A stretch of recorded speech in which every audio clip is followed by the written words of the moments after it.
Bon, la vidéo elle va être un peu longue les gars.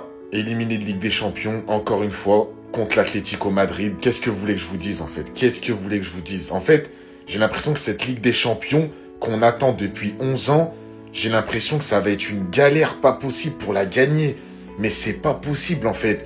J'ai l'impression qu'on va jamais la gagner. On aura tout donné, on aura tout essayé ce soir. Les supporters, on a mis la hype comme jamais. La communauté du Barça, les supporters du Barça, on a mis le feu. On a rendu tout le monde fou sur une semaine. Tout au long de la semaine et surtout sur le début de match, on a vu que les joueurs, ils y croyaient vraiment. Surtout Lamine Yamal qui marche, je crois, au bout de 4-5 minutes. D'ailleurs, il n'y a rien à lui reprocher, que ce soit sur le match aller où il est tout seul et sur le match retour où il est buteur. Ferran Torres qui m'a quand même impressionné ce soir, il a été présent alors que d'habitude, dans beaucoup de gros matchs, il se cache. Les gars, moi je vous le dis et vous le savez très bien, l'erreur, la véritable erreur sur cette double confrontation, elle est au match aller. L'erreur, elle est au match aller, le match qu'on a fait, on aurait dû mettre plus d'envie, on aurait dû finir les occasions, on aurait dû mettre plus de motivation, on aurait dû tout simplement plier le match, leur montrer que c'est pas possible de nous passer, mais non, on a perdu 2-0, en plus de ça avec un carton rouge. Et on s'en prend un deuxième en aller-retour. Moi, franchement, ça commence à me fatiguer, de voir une équipe du Barça à chaque fois, de septembre à janvier,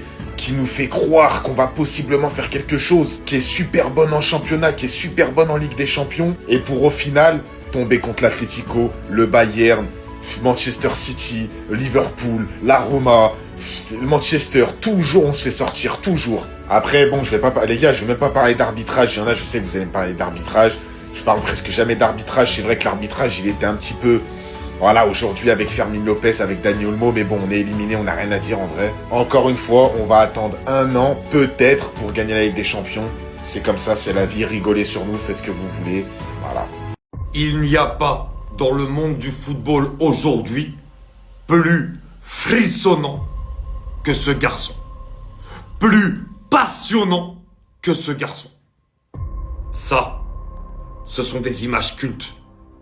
Il faut savoir que Lamine Yamal, même s'il a parlé avant le match, etc., il a assumé. Dans les 5 premières minutes, il met son équipe sur les bons rails.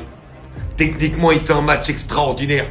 C'est lui qui donne la passe décisive pour Ferran, l'extérieur du pied pour Fermin qui aurait dû se finir en but. À l'image de l'équipe, on l'a un peu moins vu sur la fin de match. Mais globalement, les 2 matchs qu'il a sortis, en fait, je suis tellement écœuré parce que contre l'Inter, il sort peut-être sa plus belle performance et une des plus belles performances all-time du football sur les 2 matchs. Et je suis pas loin de penser que techniquement contre l'Atlético, même c'est pas au niveau de l'Inter, c'est 2 matchs aussi qui sont à un niveau extraordinaire. Et malheureusement, l'histoire retiendra que de ces 2 confrontations à chaque fois, il ne sortira pas vainqueur. Alors qu'on est peut-être sur 2 confrontations qui resteront historiques en termes de niveau affiché par Lamine Yamal. Et ça, c'est vraiment regrettable. Il est jeune, il a encore le temps d'apprendre. Mais les gars, si ce soir, vous me dites pas que Lamine Yamal, il vous a fait sauter de votre canapé, et comme au match aller, si vous me dites que ce soir, il vous a pas choqué en passant 4, 5, 6 joueurs d'une facilité aisante, qu'il n'y a pas des gestes qui vous ont choqué, vous me direz peut-être les gestes font pas gagner un match. Mais lui, il a tout fait avec ses gestes pour faire gagner le match à son équipe ce soir. Lamine, sache que tu es un grand joueur. Tu n'as pas encore une grande équipe, mais tu es un grand joueur. S'il y en a bien un qui doit être fier de lui, malgré l'élimination, c'est Lamine Yamal. S'il y en a un qui peut rentrer la tête haute dans le vestiaire, c'est lui. Il aura fait son maximum sur le match aller, sur le match retour. Alors oui, l'élimination va faire du mal, mais c'est de l'expérience. C'est de l'expérience, mon petit. Un jour, ça va te sourire. Ça va lui sourire, parce qu'il mérite. C'est juste que là, il y a des problèmes. Il y a des problèmes financiers au club. On peut voir, il y a trop de postes où il y a des mauvais joueurs. Il y a des joueurs moyens. Mais lorsque le Camp Nou va être fini, lorsque le Barça va retrouver une stabilité financière, ils vont pouvoir attirer des joueurs qui vont mettre en avant Lamine Yamal. Parce qu'avec une équipe comme ça, la vérité, je le dis depuis, tu peux pas gagner une Ligue des Champions. Il y a trop de faiblesses, il y a trop de points faibles, il y a trop de joueurs moyens bons. Donc tu peux pas gagner une Ligue des Champions comme ça. Mais quand le Barça va se relever, parce que le Barça sera toujours un club attractif. Donc quand le Barça aura une meilleure situation financière, il y a des meilleurs joueurs qui vont venir et vous allez voir. Parce qu'avec le talent qu'il a, c'est impossible que dans les 5 prochaines années, il prenne pas une Ligue des Champions. Je vois large quand je dis 5 ans. Mais parce qu'il est jeune, dans 5 ans, il aura que 23 ans. Donc en vrai, il a le temps lui. Mais il mérite. Il a tellement faim. Il porte tellement le Barça sur ses épaules. Il prend tout le poids qu'il mérite une meilleure fin qu'aujourd'hui. Mais c'est pas grave, c'est l'expérience. Les supporters du Barça sont fiers de toi. C'est le football. Il y a un vainqueur et un perdant. Mais si le Barça a perdu, c'est pas à cause de lui. Loin de là. Jusqu'à quand? Jusqu'à quand on va continuer à jouer comme ça en Ligue des Champions? Jusqu'à quand l'histoire des cartons rouges avec le Barça? Les gars, je ne vais pas hurler, je ne vais pas dire des gros mots, mais juste, je suis dégoûté, les gars, je vous assure. Jusqu'à quand? Est-ce qu'on peut pas jouer normalement un scénario normal où on joue normalement, soit on gagne, soit on perd? Pourquoi toujours ces scénarios? On gagne 2-0 et puis il marque l'Atlético. On marque un but, il est hors jeu. Après carton rouge. Jusqu'à quand, les gars? Jusqu'à quand? Jusqu'à quand le Barça aura un scénario comme ça en Ligue des Champions? C'est chaque année. C'est chaque année. Je m'en fous de perdre. Mais si tu perds normal, je suis d'accord. Mais à chaque fois, c'est une nouvelle histoire. Chaque fois. C'est trop, les gars. Je vous assure que c'est trop. Je n'ai rien contre Eric Garcia, les gars. Il a fait un très très grand match. Mais ça y est, les gars, je vous assure, on est habitué à chaque année. Je vous assure qu'on est habitué à chaque année. Si on regarde bien, match aller et match retour, le Barça s'est sabordé tout seul. Très honnêtement, les amis, dans ce match-là, aujourd'hui, le Barça méritait beaucoup mieux. Mais malheureusement, le Barça a ce souci pour lequel on dit qu'il va être très difficile de gagner la Ligue des Champions avec une animation défensive comme celle-ci. C'est une équipe qui encaisse beaucoup trop de buts et qui, dès lors que l'équipe adverse arrive à passer le premier rideau de pressing, se retrouve très souvent en infériorité numérique pour jouer les contre-attaques. Les contre-attaques de l'équipe adverse.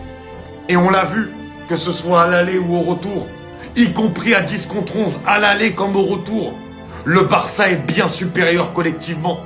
Mais le Barça n'arrive pas à gérer les transitions défensives. Et tout le problème, il est là. Et le Barça ne pourra pas gagner la Ligue des Champions avec une défense comme ça. Parce que ce soit Koubarsi à l'aller ou Garcia aujourd'hui, sur les fautes, ils sont quasiment obligés de faire faute pour pas qu'il y ait but. Le problème, c'est que le Barça ne doit pas se retrouver dans ces situations-là. Le Barça menait 2-0 très rapidement dans le match. Mais le Barça s'est laissé avoir. Alors qu'il y a l'énorme occasion de Fermín López. Ensuite, il y a le temps mort. Et là, c'est là que Llorente pique pour trouver Lookman. 2-1, le but de Ferran. Ensuite, en position de hors-jeu, le Barça avait 1000 occasions de pouvoir marquer le troisième but. Mais contre ces équipes-là, quand tu ne marques pas, derrière, ça se pécache. Le Barça méritait mieux, certes. Mais le Barça n'a pas la défense nécessaire pour se permettre d'aller plus loin en Ligue des Champions. Lorsque Koubarsi... Celui qui me fait le plus de la peine, c'est Lamine Yamal. Vous savez pourquoi?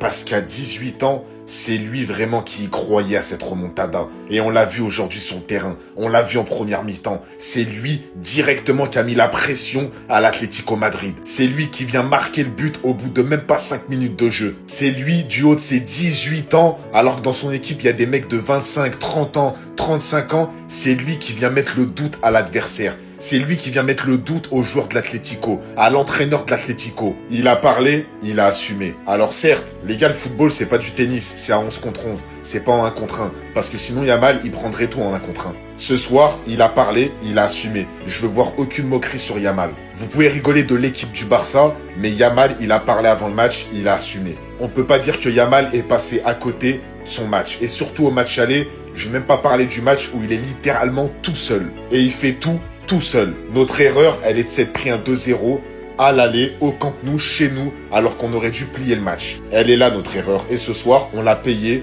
chez l'Atlético Madrid. On a gagné le match, mais malheureusement, ça suffit pas. Ce soir, tous les fans de football, et surtout du FC Barcelone, doivent te dire pardon et merci. Beaucoup étaient surpris lors de l'annonce de la composition d'équipe du Barça ce soir, de voir Ferran Torres à la pointe de l'attaque. Eh ben, Ferran Torres a rendu à Flick la confiance qu'il a placée en lui. On sait que Ferran est un très bon joueur. À la base, il est formé ailier, il fait des différences. On sait que collectivement, avec les milieux du Barça, il s'entend très bien. Son problème a toujours été la finition. Ce soir, collectivement, il s'entend bien avec tout le monde. Dans les circuits de passe, il y a des talonnades, il s'incorpore parfaitement dans le jeu du Barça. Et en plus de ça, il y a la finition. Le premier but, alors qu'il est droitier, il est extraordinaire. Et d'ailleurs, on a bien vu que dès qu'il est sorti pour l'entrée de Lewandowski, il n'y avait pas du tout le même apport. Et ça montre à quel point Ferran Torres a honoré son match et a honoré tous les supporters du Barça. Et aujourd'hui, je le dis très clairement et très fièrement, tout le monde peut être extrêmement fier du match de Ferran Torres. Parce que franchement, il a été énorme. Et si le Barça a pu avoir des espoirs de remontada, c'est en grande partie grâce à lui et à un autre joueur. Une autre vidéo arrive dans quelques instants.